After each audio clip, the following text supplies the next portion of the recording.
राठोड हे जंगली पिल्लू रंजलेल्या आणि गांजलेल्या 16-17 वर्षाच्या मुलीला पाठवायला वाजतात होतं. महाविद्यालय सुटलं की नियमित पावडेवाडीच्या रानात अभ्यासाचं सोंग करून जायचं. तिथल्या हातावर आणून पानावर खाणाऱ्या पोरींना पाठवायचं. अंगठाच्या पोरी लवकर त्याच्या जाळ्यात अडकत. ते कावसाचं बेणं 12-1च्या दरम्यान 2 पोक्त पोरी घेऊन वसतिगृहात आलं. माझ्या खोलीत येऊन आस्तींवर करून तनतनान फनफन करत म्हणलं, "दावल्या, तू मर्यादा पुरुषोत्तम पोरगयस, परंतु तू डफडं घेऊन डांगोरी देऊ नको. मी पावडेवाडीचे 2 पाखरं आणलो.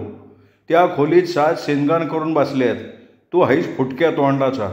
रेक्टरच्या कानावर आमचं गुलाबी लपडं घालशील बरं काय. तो भांड्या डोक्याचा प्राचार्य याचा पक्का मैत्र रे." "अरे जंगली, फायनल इयर आहे ना तुझं? असू दे, तू शिकून हो ना कलेक्टर. मला नाही व्हायचं. खाणं पिणं नाचगाणं याला म्हणतात झिणं. भडवं खाऊन फुगलंय आडवं तिडवं." त्यांनी माझं तोंडच बंद केलं. 4 जणं 2 पाखरांना आळीपाळीनं आवळीत होते. त्यांच्या सुकुमार देहावर तुटून पडत होते. जीवाचा आकांत करून त्या पोरींनी वसतिगृह डोक्यावर घेतलं. कातावून त्या टाहो फोडायला लागल्या. 2-2.5ची वेळ असेल. मी इंग्रजी साहित्याच्या नोट काढत होतो. माझ्या हृदयाला इंगळे उडाल्यावानी वेदना झाल्या. मी त्यांचं दार ठोठावलं, पण त्यांनी दार उघडलं नाही. ढवळे नावाच्या सिंगरानं आतून गिदाड धमकी दिली मला, "दावले, आसेलाच्या पोटचे, आमच्या निजण्यात अडथळा आणू नको, नाही तर खेटरानं दात गाळल तुझे. तू तुझ्या खोलीत झक मारत बस." मी माझ्या चरपट्या तोंडाला टायगर कुलूप लावून घेतलो. वसतिगृहाच्या मागच कृषी विद्यालय.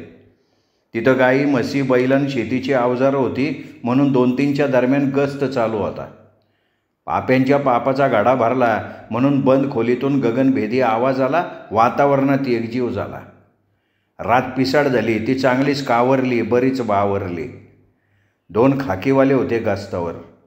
त्यांनी बाईचा विवळणारा भेदक आवाज ऐकला. त्यांनी वसतिगृहात पाय ठेवला. सिट्टी मारली म्हणून त्यांची मस्ती झरकन उतरली. मी पण माझ्या खोलीचं दार बंद करून बाहेर आलो. तरी त्या भोग्यानं त्याच्या खोलीचं दार काय उघडलं नाही. शेवटी त्यांनी खाकीवाल्यांचा कणखर आवाज ऐकला. दार उघडलं. त्यांनी सडकून सडकून चौघांची हाडं ढिली केली. दंड्याची स्पष्ट वळं त्याच्या देहावर उमटली. वेळूचे दंडे खाऊन त्यांची ढुंगणं हुंबारली, त्यामुळं ती रुसून बसली. दंड्या फरशीवर आपटीत एका खाकीवाल्यानं डारकाळी फोडली. "काय रे बाईली अड्यानो, या पोरी कुठल्या हाता?" "पावडेवाडीच्या." "किती भाड दिली यांना?" "फक्त 50 दिली हो." राठोड थरथर कापत म्हणाला, "तुझ्या आईला 100 पाहिजे, मला दे लवकर." "साहेब, माझ्याजवळ 5 भोकाचे खडकू बी नाहीत." "आर बागडे, 50 तुझ्याजवळ आहेत की या भावण्याजवळ आहेत?" "भावण्याजवळ आहेत साहेब." "बायाच्या गुलामानो गोंधळ करू नका, नाही तर मारून मारून गोळी करील." अशी धमकी देऊन 2 खाकीवाल्याने चौघांना खोलीतून बाहेर काढून स्वतः आत घुसले. तेव्हा त्या 2 पोरी उघड्या नागड्या पडल्या होत्या. चौघांनी त्यांचं चिपाड केलं होतं. स्वतःला रक्षक समजणारे खाकीवाले त्यांनी सुद्धा वाहत्या गंगेत हात धुवून घेतले. सरकारी दलाल तरुण नव्हते. असतील 40-45च्या आत बाहेरचे. त्या नराधामांनी त्या पोरीजवळचे 50 रुपये खिशात कोंबून बाहेर आले आणि दांड्या आपटीत दरडावले, "बाईलांनो, हे वय लपडे करायचं नाही, अभ्यास करून मोठं व्हायचं. अरे दोनाचं 4 हात झाल्यावर समाधान होईपर्यंत बसा की तिथं निजत." असा दम भरून खाकीवाले शिट्ट्या वाजवत पळ काढले. तेव्हा माझं मन विद्रोहानं पेटलं होतं. म्हणून मी चट्ट्याबट्ट्याच्या खेचरांना शिव्या हसडायला लागलो. "दलालांनो, अरे असं तुमच्या माय बहिणीवर कोणी पाळीपाळीनं बलात्कार केला तर काय वाटेल रे तुम्हाला? याचा कधी विचार केला काय रे? हेरांनो, या 2 जखमी वाघिणींना दिवसाआधी त्यांच्या घरी सुखरूप सोडा नेऊन, नाही तर ह्यांच्या इज्जतीचे दिंडवडे निघतील. लवकर जा, नाही तर मी तुमची बडवेगिरी रेक्टरच्या कानावर घालणार." "दावल्या, तुझ्या सपाट पाय कापून माझं डोकं ठेवतो, पण तू रेक्टरला नको सांगू. तो लई इस्त्याचा इंगोळ आहे. यापुढं आम्ही वसतिगृहात नाही असले चाळे करणार." "डावल्या, अरे ह्या पोरी बेहोशून मेल्या असते तर तुला तुरुंगात खडे फोडायला लागले असते. अरे तुम्हाला जर वंगाळ धंदे करायचे असतील तर बाहेर करा की, वसतिगृहात कशाला करता रे?" "दलालांनो, तुम्ही शिकण्यासाठी आले नाही, तुम्ही भडवेगिरी करायला आले. जेव्हा तुमचे दोनाचे 4 होतील तेव्हा तुमच्या दगडदिवाण्या घोड्या धागडासंग निजून येतील. दावल्या, तू मूर्ख आहे. पोरी बेहोश होत नसतात का, मरत नसतात का, थकत नसतात? अरे पांगळ्यान वांगळ्या वाटसरू थकतो, वाट नाही थकत. डावल्या, तू पाहिलं त्यांना बाहेर काढ. बाहेर काढ त्यांच्याशी 5 मिनटं बोलायचे मला. डावल्या, तू बी खाकीवाल्यावाना हात धुवून घेशील का? तुझा मला तिळभर बी भरोसा नाही. तू सालीसुद्धा कडू आहेस. सिंगरे, तुमची माणसाची अवलाद नाही, जनावराची. लवकर बोलू त्यांना. त्या मावल्या आवरून सवरून केसावरनं फणी फिरवून असलीच्या लेकीवानी डोईवर पदर घेऊन माझ्या पुढे येऊन उभ्या राहिल्या. त्यांचा सळसळणारा देह भीतीमुळं लटलटत होत्या. त्या माझ्याकडं कावऱ्या बावऱ्या साशक नजरेनं बघायला लागल्या. त्या धास्तावल्यामुळं त्यांचा श्वासोच्छ्वास भात्यावानी चालू होता. त्यावेळी मी एकीचा गपकन हात धरला आणि बोलायला लागलो. बाई, तुझ्या हातात काय आहे? काकणं. किती? 5. 5 पैकी एखादं तरी काकण टिचलंय का? नाही. समजा या 5 पैकी एखादं काकण टिचलं तर काय कारण तुम्ही? काय करणार? काढून फेकून देणार. राहू दे की. नाही, टिचक्या काकणाचा नाद गेलेला असतो, त्यामुळे ते मनगटाचा चिमटा घेतं. बाई, झालं गेलं, पार पडलं. हे जर कुत्रीवाणी निजणं तुमच्या नवऱ्यानं बघितलं असतं तर टिचक्या काकणावानी तुम्हाला घराच्या बाहेर काढलं असतं. इज्जत लय नाजूक असती. कशी? काकणावानी. यापुढं या पुताच्या नादी लागू नका. तुम्ही दोघींना 6 जणांनी निजून तुमच्या हाड्या फासल्या एक केल्या. आता यापुढं तरी तुमची लाखाची इज्जत माळव्यावानी विकू नका. दादा देवाची आण घेऊन सांगते, यापुढं नाही ऐकणार आमची इज्जत. माझ्यापुढं शपथ घेऊन दोघीजणी झुंझुरक्या ढवळेसंग पावडेवाडीचा रस्ता धरल्या. मी कंबर बांधून अभ्यास करून BASYची परीक्षा देऊन घरी आलो. खाणारी तोंडं मोठी झाली होती. हैमंत, जयवंत आणि बळवंत हाताला आली होती. मायबापूनं कमावलेली माया पुरत नव्हती. गावात काम मिळत होतं पण ते तुटपुंज होतं, त्यामुळं पोट भरत नव्हतं. राव मागवाड्यात येऊन हटकत होते मला. दावले, कामाला येतो का? येतो की. काम कोणतं आहे ते सांगा. आहे वखरपाळीचं. तुझ्यानं नाही होत. कालेजातलं वडगुळं कोगुळं नवशेचं पोरगं तू, खायला महाग. असे बाणावानी आणीदार टोमणे मारून राव जात. त्या टोमण्यामुळं माझा जीव कासावीस होत होता. जसा 2 जीवाच्या बाईचा उन्हात वावा तसा. बापू रावांच्या काळीत राबवून रक्ताचं पाणी करून त्याचा जीव मेटाकुटीला आला होता. घरचं दारिद्र्य बघून माझं काळीच फाटून पाणी सोडायचं. मन दुःखीन कष्टी होऊन झुरत बसायचं. त्यामुळे विचाराचं वादळ माझ्या डोक्यात घोंगावत असायचं. कधीकधी विस्कटलेलं मन वावटळीतल्या पाचोळ्यावानी हवेत गिरक्या घेत होतं. म्हणून मी हलकं सलकं काम करून 4 पैसे कमवलं पाहिजे असं मला वाटायला लागलं. मी 20 वर्षाचं पोरगं मायबापच्या कमाईवर बसून खाऊ नये असं माझं मन माझ्याशी हिदगोज करत होतं. बळवंत लहानच होता, पण हेमंत आणि जयवंत मात्र काम करायसारखे झालते. त्यांनी कामावर जाऊन मायबापूला हातभार लावावा असं मला वाटायचं. ते अभ्यासात कच्चे आणि कामात लुच्चे होते. मला कधीकधी त्यांच्या मनापासून राग यायचा. मी राग आल्यामुळं बढल बोलायचो तेव्हा बापूला म्हणायचे, बापू मी धर्माबादला जातो, तिथं काम असेल ते बघतो, आज जाऊ का उद्या? बापू म्हणायचा, दौलत तू लहान नाही, चांगला जानजियामान झाला आहे. चोरी वाडळकी करू नको, नारीकडं बघू नको. वंगळ संगळ काम भेटलं तर कर, नाही तर वापशी कोर कोटका खाऊन दिवस काढू. मी बापूकडं बघत बरं म्हणलो. मी चोरी शिंदळकी अजिबात करणार नाही असं बापूला वचन देऊन झोळण्यात सामान भरून उमरीचा ओळखीचा रस्ता धरलो. तिकीट न घेता गाडीत बसून धर्माबादीत उतरून सरळ मुक्या देण्या हऱ्या नाऱ्या या बिलिंदाराच्या खोलीवर गेलो. चौघही पती कुटत हसत घरीच बसले होते. मला बघून लय चेकाळले, छातीशी कवटाळून धरले. मुक्या उपहासानं म्हणला, काय दौलतराव, आज इकडं कशी काय वाट वाकडी केली हो? काहीतरी काम असन म्हणून तुम्ही आले खोली हो. चोरांनो, चोऱ्या करणं सोडून घरी पती कुटत बसले काय, आणि ते बी दिवसा ढवळ्या. दावल्या 4 रोजापासून गाडीत पार्टी आहे म्हणून आम्ही घरी थांबलो. बरं झालं तो आज आला, उद्या आम्ही नसतो भेटलो तुला. का उद्या कुठं जाणार होते? उद्या आम्ही जाणार बाकासुराच्या गावाला. काय काम आहे? दावल्या तू फालतू चौकशा करू नको. माणसानं उगं इस्त्याऱ्या काढावं. जेवणारे किती विचारायचं नाही.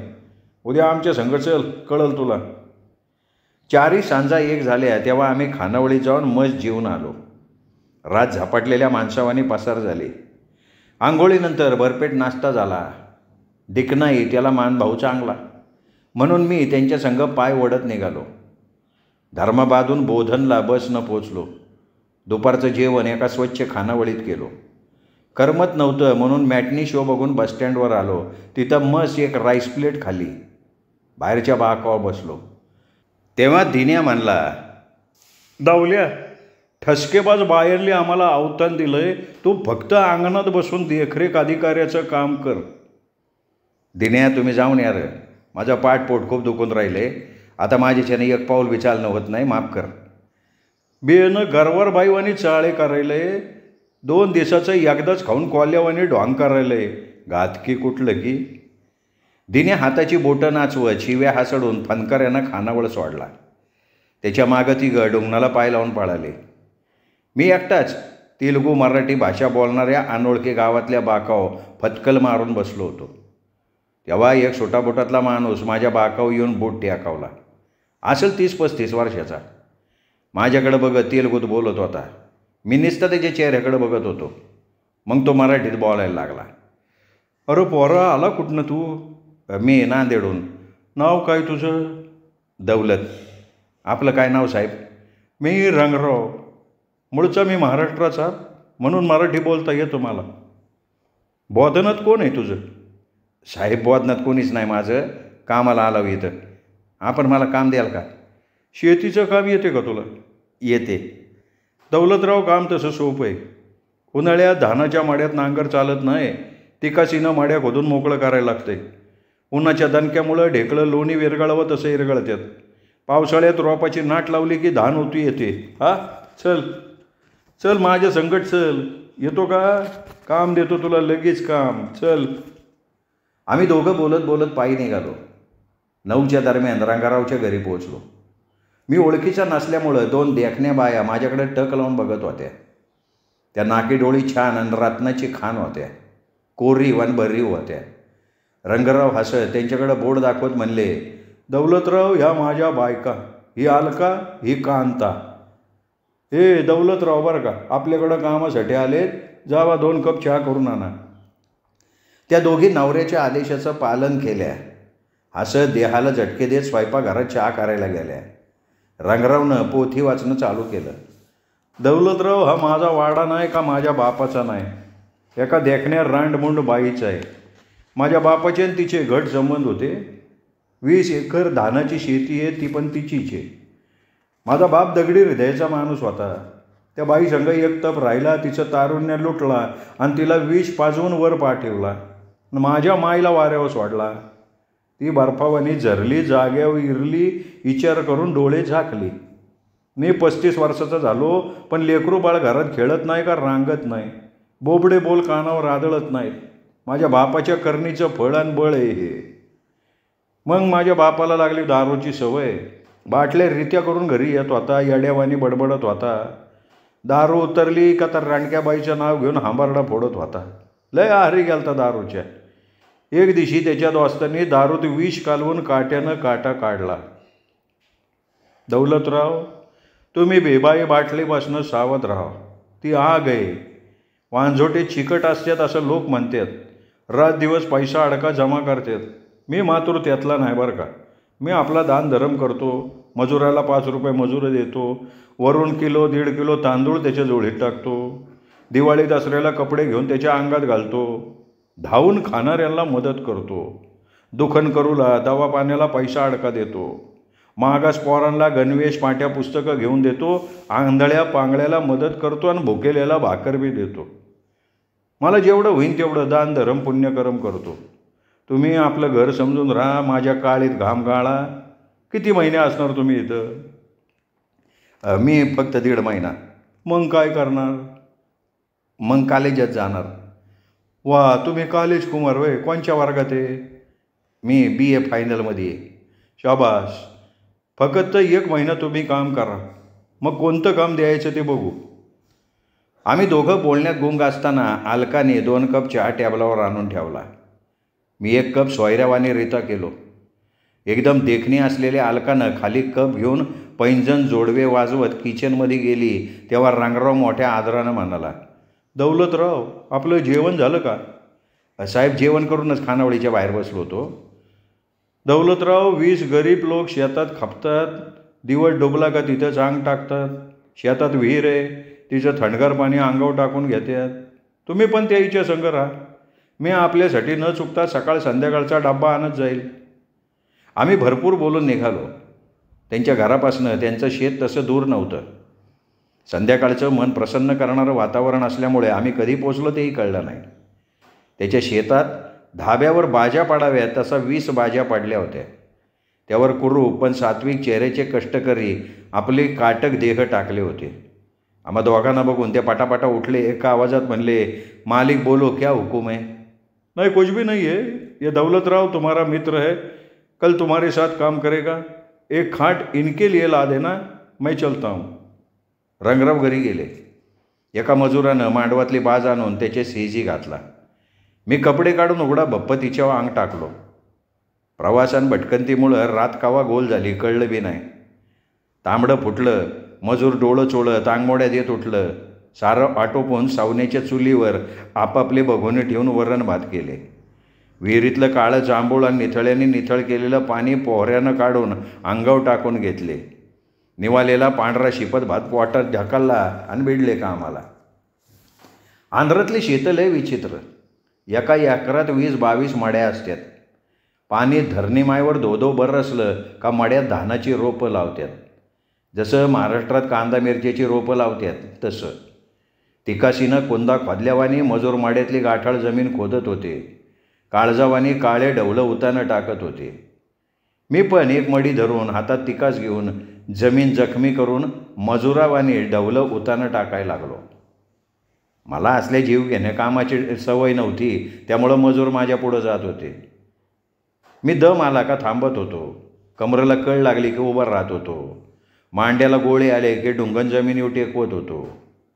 मी कागदी पैशासाठी जीवाची पर्वा न करता उन्हाचे चटके खात होतो. चट्ट्या बट्ट्याचा परड फुसफुसावा तसा फुसफुसत होतो.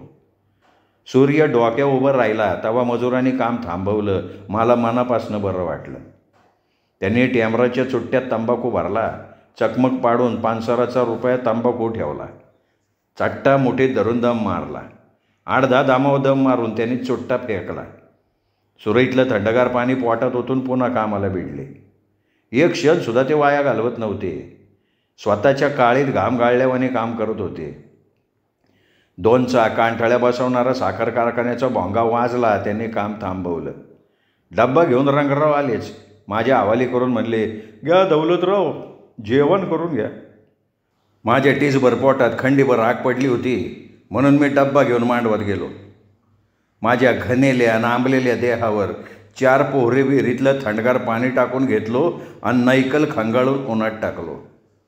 रामफळाच्या गार सावलीत डब्बा खोललो आणि केवड्याच्या सुगंधावाने भाताचा सुगंध माझ्या नाकात भसदिशी घुसला.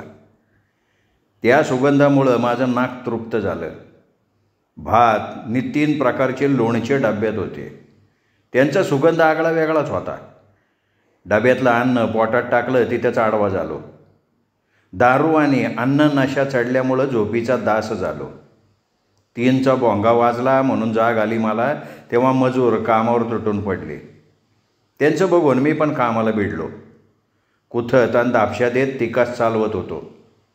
भरपेट जेवण झाल्यामुळं जीव थनी लागला होता. अंगातून घामाच्या धारा वाहत होत्या. तोंड कोरडं पडलं म्हणून सुरईतलं थंड पाणी पोटात ओतून खट्याळ वावराची चिरफड करत होतो. 6चा भोंगा वाजला. मजुरानं काम थांबवलं. हात पाय खंगाळली. स्वयंपाक केला. दिस डुबल्यावर त्यांनी एक शिशी पोटात रिचवली आणि भातावर ताव मारला.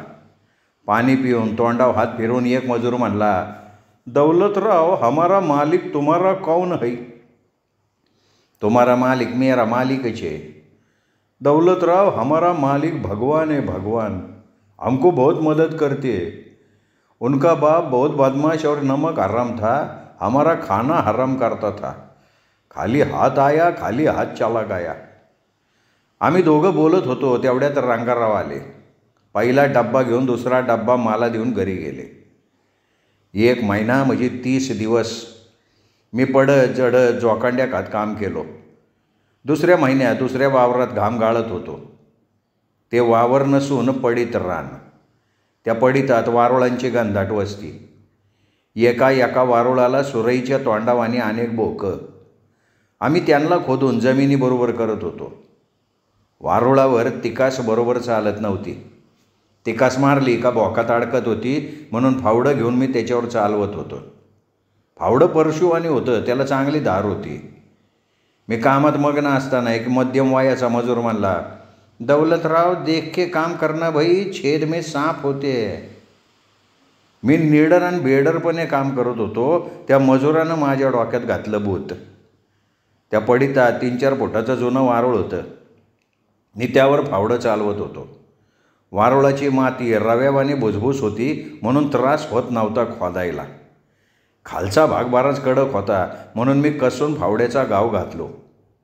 त्या जबरदस्त घावानं कुऱ्हाडीच्या दांडावानी काळ्याचं तोंड सुटलं, 5 फुटावर जाऊन पडलं. जैन रथाचं मुडकं तुटून पडावं तसं.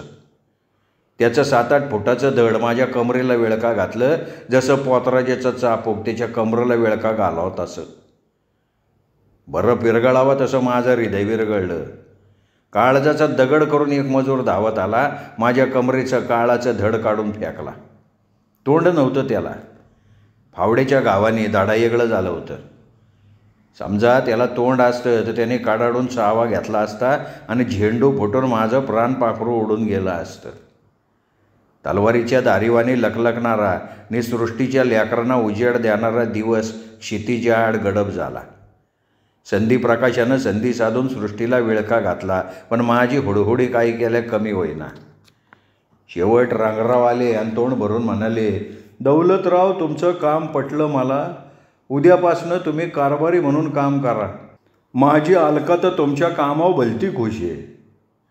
एका मजुरानं जीवघेणी घटना त्यांच्या कानावर घातली. तो पण नाजूक हृदयाचा माणूस घाबरला, लटलट करत बोलायला लागला, म्हणतात ना बरं केल्यावर बर्म हत्या. तुम्ही पुण्यवान हा म्हणून वाचले आणि काळाच्या दाढेतून सटकलं. सत्कर्म तुमच्या आड आलं म्हणून जगले. घाबरू नका. 10-1 दिवस हाडं काळे करा, मग जा. मी आज हैदराबादला जाणार आहे. तुम्ही चला घरी आराम करा. आम्ही दोघं घरी आलो. हातपाय खांगाळून ताटावर बसलो. जेवून बस स्थानकाकडं निघालो. बस स्थानक आमच्या पुढं येऊन उभं राहिलं.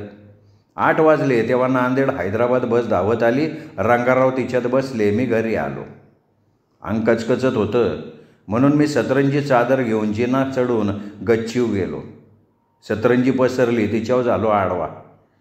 रिंगीच्या चाकावाने गोलचंद्र त्याचा शीतल प्रकाश सृष्टीवर फेकत होता. तेव्हा माझं अंग काळाच्या भीतीनं म्हणा किंवा उन्हाच्या तडाख्यानं म्हणा खूप तापलं. तेव्हा बोलक्या डोळ्याची आणि रूपवान असलेली अलका, रंगारावची थोरली बायको, माझ्याजवळ येऊन झोपली. बायको नवऱ्याच्या बगलत दडावी तशी माझ्या बगलत दडली. तेव्हा सगळीकडं नीरव शांतता पसरली होती. बाकासुराचं बोधन शांत झोपलं होतं. अलकानं मला कडकडून आवळली. तसा ढिला दरवाजा सुतार शिकंजात आवळावा तसा. माझ्या भरदार छातीवरती उबडी पडली. माझ्या पोलादी देहाचे तिच्या नाजूक देहाला चटाचटा चटके बसल्यामुळं ती माझ्यापासून झटदिशी दूर झाली. तोंडातनं एक शब्द न काढता तिच्या सवतीला घेऊन गच्चीवर आली. दोघी सवती माझा देह सिस्माच्या लाकडावानी चाचपून बघितल्या. मला धरून बैठक खोलीत आणल्या. अलका माझा सिस्माच्या लाकडावानी देह डोळ्यात तेल टाकून ओल्या कापडाने पुसत होती आणि ती कांता माझ्या कपाळावर थंड पाण्याच्या पट्ट्या ठेवत होती. 1 तासानंतर माझं गरम अंग थंड झालं. वैरेची रात पसार झाली. नाश्ता झाला. त्या मावल्या माझ्यासोबत दवाखान्यात आल्या. डॉक्टरांनी तपासून औषध दिलं. औषध घेऊन आम्ही घरी आलो. 3 दिवसात माझ्या अंगात ताप पारद्याला बघून नीळ पळावा तसा पळाला. 4थ्या दिवशी रंगाराव घरी आला. बरं झालं त्या दिवशी ताप आला नसता आपला बी तोल गेला असता आणि भलतं चिपरीत घडलं असतं. घिसाड्याची पालं उठावी तसं माझं मन बोधनतनं उठलं. माझं दुखणं अलकाने रंगारावच्या कानावर घातलं म्हणून त्यांनी 300 आणि अलकाने 100 रुपये माझ्या खिशात कोंबले. खांद्यावर हात ठेवून रंगाराव म्हणले, दौलतराव आता तुम्ही जाऊ शकता. कधी आमची आठवण आली की पत्र पाठवा बरं का, येते वा. शेवटी मी रंगारावच्या चरणावर डोकं ठेवून खादाड बाकासुराचं बोधन सोडलं तेव्हा अलका माझ्याकडं बघून हसत होती. बोधनात काम करून मी भयंकर थकलो होतो. सारानं विहिरीतला खडक जाजरावा तसा मी हादरलो होतो. जागचा पाय उचलत नव्हता. बाळातीनबाई आराम करावं तसं मी 10 रोज आराम केलो तेव्हा BA 2चा निकाल पेपरात झळकला. माझा नंबर 2ऱ्या श्रेणीत होता म्हणून मी BA भाग 3मध्ये प्रवेश घेतलो. वसतिगृहात बी नंबर लागला. कांबळे, सोनकांबळे, ढवळेन, राठोड हे टार्गट आणि मुलकाची वात्रट पोरं जनता श्रेणीत पास होऊन वरच्या वर्गात गेले. त्यांचा बी वसतिगृहात नंबर लागला. ती असंस्कारित, बालिश, संकरित आणि इबलीस पोरं वसतिगृहात भिंगरीवाणी नाचत, दादागिरी करून गरिबाचं गरीब वसतिगृह दणानून सोडत. त्या चौघांनी वसतिगृहाला सिनेमा थिएटर करून सोडलं होतं. ते चौघं म्हणजे वसतिगृहाला लागलेली खाजच.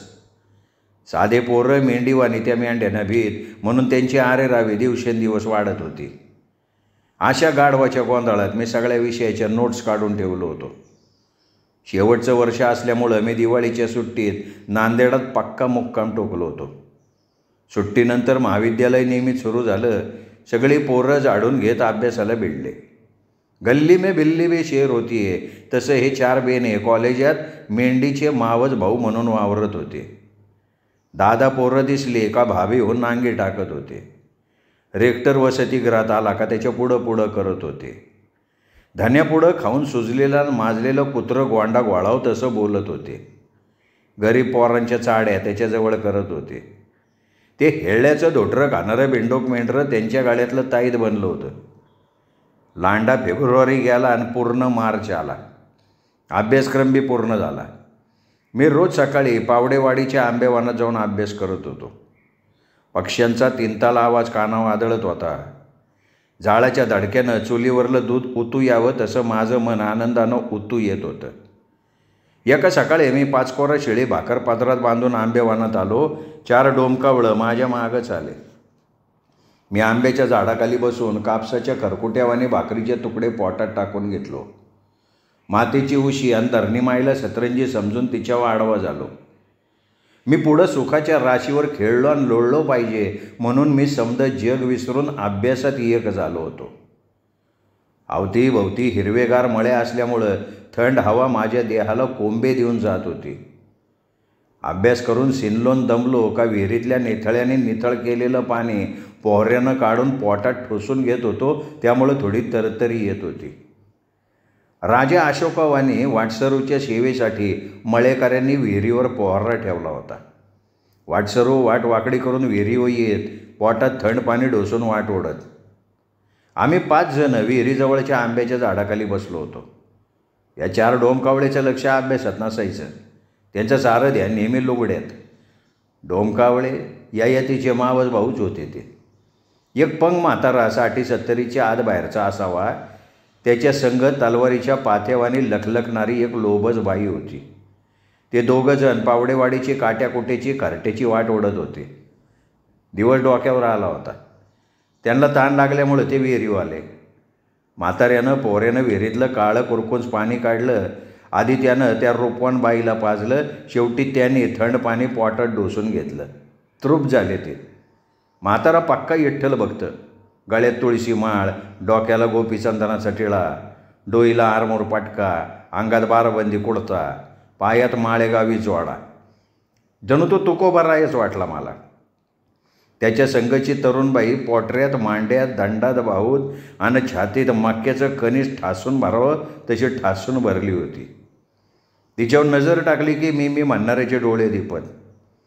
ती गडूत तांब्यावानी गोल चेहऱ्याची, मध्यम बांधेची, बेगड चमकावं तशी उन्हाच्या तिरपीनं चमकत होती. आणीदार नाक, त्याच्यावर सोन्याचं बेसर असल्यामुळं ती अधिकच उठावदार बहरदार दिसत होती. नऊवारी लुगडं ठासून नेसल्यामुळं जयश्री गडकरवाने मादक दिसत होती. 4 डोमकावळ्याचे 4 विषारी नजरा तिच्यावर खेळल्या आणि स्थिरावल्या. सगळीकडं निशब्द शांतता पसरली होती. म्हणून खेकड कोल्ह्यावानी लबाड आणि दगडे हृदयाचा कांबळे तोंडाला पाणी आणून म्हणला, राम राम आजोबा. राम राम बाबा. म्हातारा हात जोडून म्हणला, आजोबा कोण गाव म्हणायचं आपलं? पावडेवाडी. मी ही बाई कोण आहे तुमची? अरे ही लेक आहे माझी. किती लेकी हे ती तुम्हाला? एवढीचे. आता एकुलती एक लेक असल्यामुळं लग्न धूमधडाक्यात केलं असं नाही का आजोबा? केलो की. गावाला बोंद्याचं जेवण दिलो की. 10,000 रुपयाचा चोरडा केलो की. पोरीला कोणच्या गावात दिल्या? महादेव पिपळ गावात दिलो. माझी लेक कारभारीने. जावाई सोन्याहून पिवळं आहे. दोघाची विठ्ठल राखमाईवानी जोडी आहे. लय माझ्या लेकीचं कौतिक. कांबळेनं खडी साखरावानी गोड बोलून त्या भोळ्या म्हाताऱ्याला आपलं केलं. म्हातारा तुपावानी पगळला म्हणून दिल खोलून बोलला. जवळच केळीचा फळ होता. ती पण त्या बाईवाने ठासून भरली होती. तिच्या चांगुलपणामुळं माझ्या मनाला सुद्धा बुरळ पडली, इतकी ती टवटवीत दिसत होती. तरसानं मेंढी पाळवावी तशी सोनकांबळेनं पोरगी पळवली आणि सरळ केळीच्या सळसळणाऱ्या फाडात नेली. ती बोंबलली नाही का टावं फोडली नाही. बोंबलल कशी? राठोडनं तिच्या तोंडात साखर टाकून तिचं तोंड रुमालानं बांधलं होतं. म्हाताऱ्याचा पोटचा गोळा पळवल्यामुळं तो बावरला. त्याच्या सुरकुत्या पडलेल्या चेहऱ्यावर मरणकाळं पसरली. कांबळेनं तिथनं पळ काढला. सरळ केळीच्या फाडात कोल्हा घोसावा तसं घोसला. म्हातारा माझ्याजवळ येऊन बुळू बुळू आसू गाळला. धोत्राच्या पालवानं डोळे पुशीत म्हणला, पोरा ते 4 गुंड कुठचे आहेत रे? आजोबा ते नांदेडचे गुंड आहे. त्याने अनेक साळ्या भोळ्या पोरी पळवल्या, फळवल्या, बाटवल्या. त्यांना अजून गुरु नाही भेटला. घोर करू नका. आज नाही तर उद्या त्यांना चांगला गुरु भेटणार. देर आहे लेकिन अंधेर नाही आहे. लेकरा, माझ्या काळजाच्या घाडाला ते गुंड कसबिनीला ऐकतील का काय रे? बरं झालं माझ्या संगतीच्या सासरचं कोणी नाही असतं तर तिच्या संसाराचा खेळ खंडोबा आणि इसका इंधन झालं असतं. विठ्ठला, तू त्या कडू बेनेच्या घरात दिवा लावायला माणूस राहू देऊ नको. माझी लेक पतिव्रत आहे. तिच्या अंगाला तिच्या नवऱ्याच्या हाताबिगर कोणच्याच कडू तोंडाळ्याचा हात लागला नव्हता. विठ्ठला, धावून जाय दुर्पतीवाने तिची आब राख. आजोबा, आता तुमच्या लेकीची आब कुणी वाचू शकणार नाही. चला आपण दोघं इथला काही भेद देऊ. आहे का कबूल? नाही बाबा, माझ्या लेकीची आब येशील टांगू नको. तू कोण हैसरत यायचा? नाही, मी त्या गोंडाचा कोणी नाही. त्या भोळ्या बाबड्याला वाटलं असावं मी पण त्या डोमकावळ्यांचा साथी असावं म्हणून, पण मी त्या बाईलवेड्यांचा कोणच नव्हतो. मी फक्त विद्येचा भक्त होतो. तो बापडा दाय मोकलून मायवानी रडत होता. डोकं रफ बडवून घेत होता. आसवं गाळून त्याचे डोळे सुजले, होंबरले. डोक्याला हात लावून त्यांनी जमिनीवर बूट टेकावला. डोकं सुन्न झालतं. त्याला काही सुचत नव्हतं. प्राण पाखरू उडताना माणूस तडपडावा तसा तो तडपडत होता. त्याच्या गळ्यातली तुळशीमाळ तोडून जमिनीवर फेकला होता. रडत आणि डोळे पुसत म्हातारा आतली आग वकत होता. लेकरा, मी साळा भोळा बघत, विठ्ठल माझा जीव का पारान. संकटात देव भक्ताला मदत करतो असं एका कीर्तनवाल्यानं सांगलंय. देवानं मदत नाही केली मला.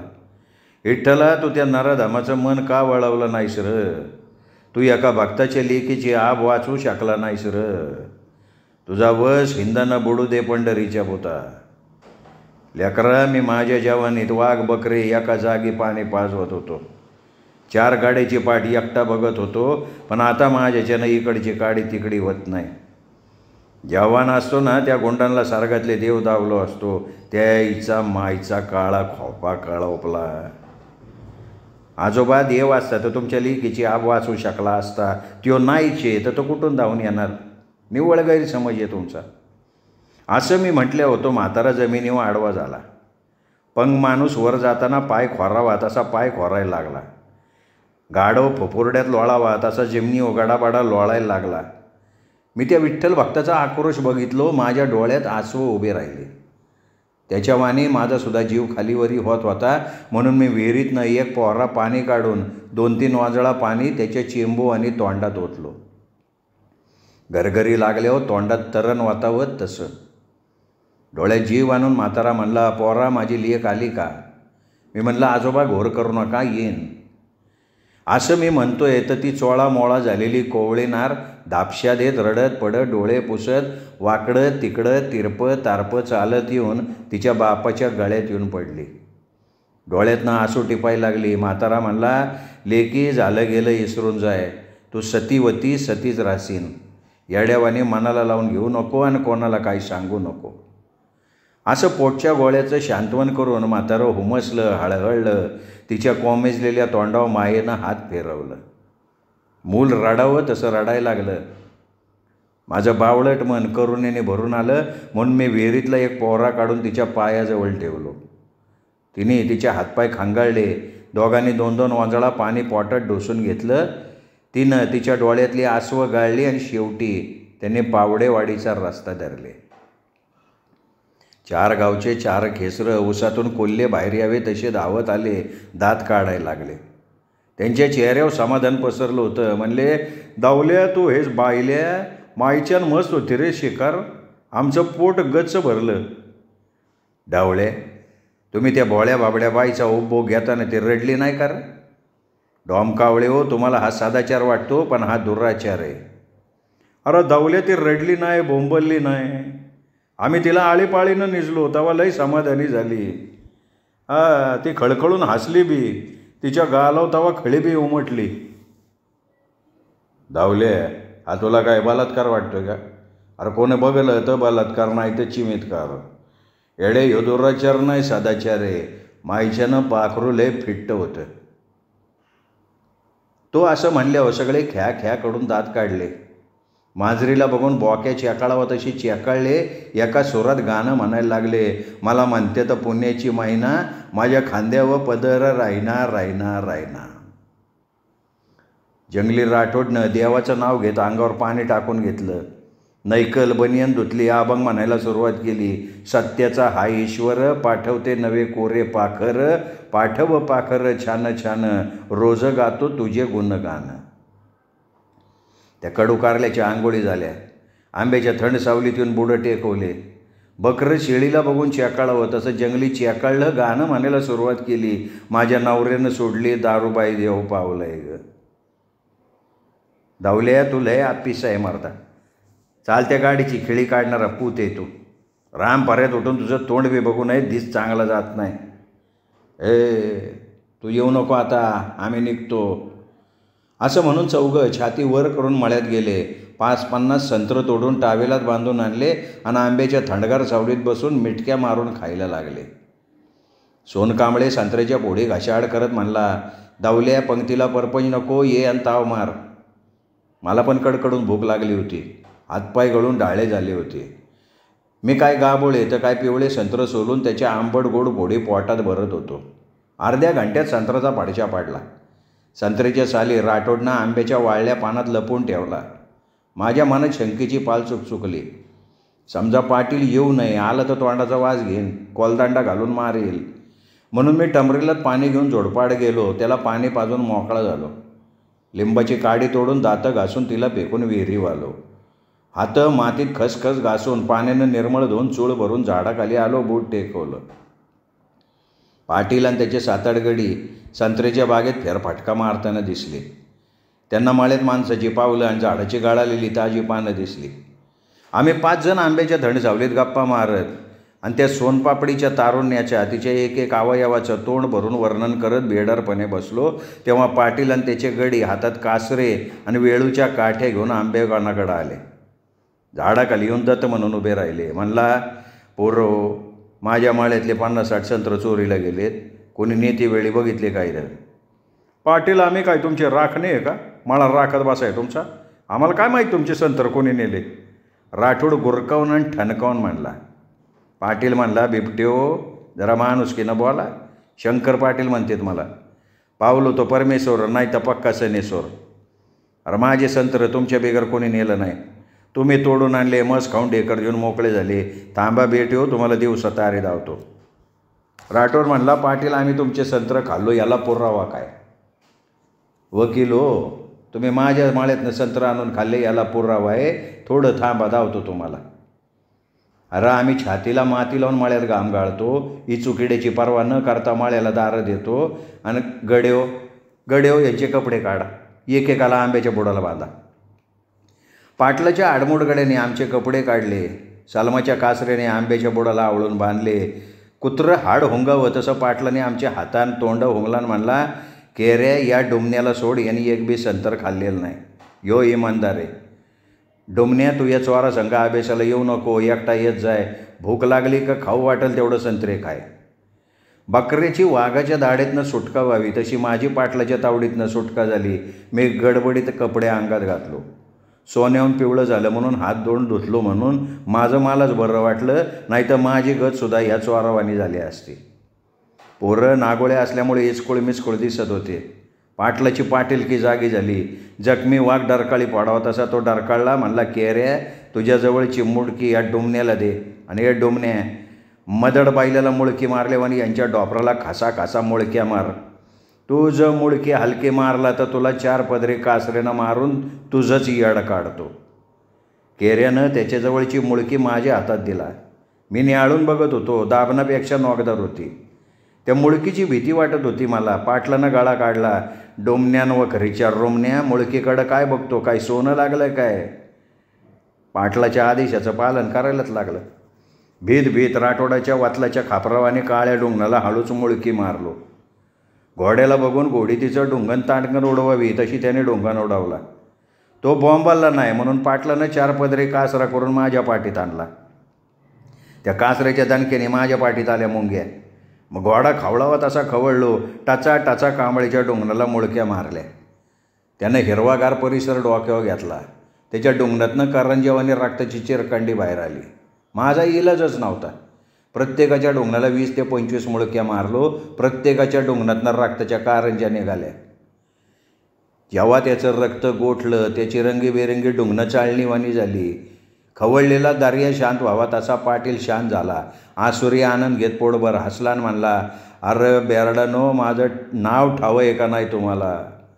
आहे की. मग घाबरनो, आता तरी सांगा माझ्या माळ्यातले संत्र कोणी नेले? पाटील, एक बार माफ करा, आम्ही 4 संत्र आणलो आणि 5 जणांना खाल्लो. यो डोमना काला करे, खाऊ बी लागते आणि गाऊ बी लागते. यानं मापून 8 संत्रे खाल्ले. खाऊन पिऊन हात धुवून डोंगणाला पुसून आमच्याजवळ येऊन बसला. ओरो, मला बारूड सांगू नका. पाहिजे होता तुम्हाला पुरावा, मिळाला का नाही? याला म्हणतात काट्यानं काटा काढणं. कसं? हे जर तुम्ही मला आधी खरं सांगितलं असतं तर तुमच्या डॉपराची चाळणी झाली नसती. कोणी केली तुमच्या डॉपराची चाळणी? मी का तुमच्या दोस्तानं केली ना? मग याला म्हणतात काट्यानं काटा काढणं. पाटलानं भरपूर आनंद लुटला. गुलामाला मोकळं करावं तसा मोकळा केला. मग 4घांनी कपडे घातले अंगात. पाटलाचे चाकर पोट धरून हसले. पावडेवाडीचा रस्ता धरले. पाटलांनी सोनाराच्या हातून कानं टोचले. या डोमकावळ्यांना वाईट कर्माचं फळ भेटलं म्हणून मला तर लईच बरं वाटलं.